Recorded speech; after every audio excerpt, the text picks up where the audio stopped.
Harap po, lagay po natin ang ating mga sarili sa harap po ng Panginoong Diyos.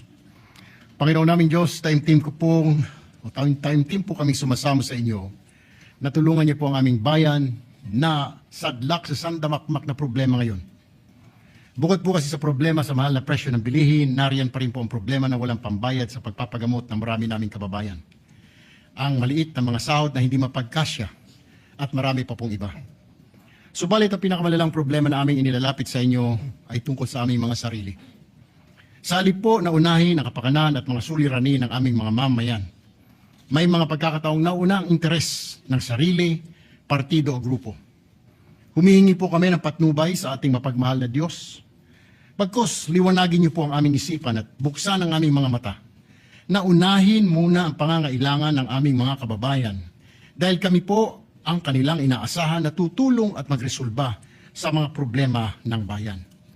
Ipaalala niyo po sa amin na hinalal po kami ng taong bayan hindi para unahin ang aming mga sarili, pamilya, ang aming mga political parties o kaalyado, kundi pangangailangan ng taong bayan, lalong-lalo na yung mga nasa laylayan po ng lipunan.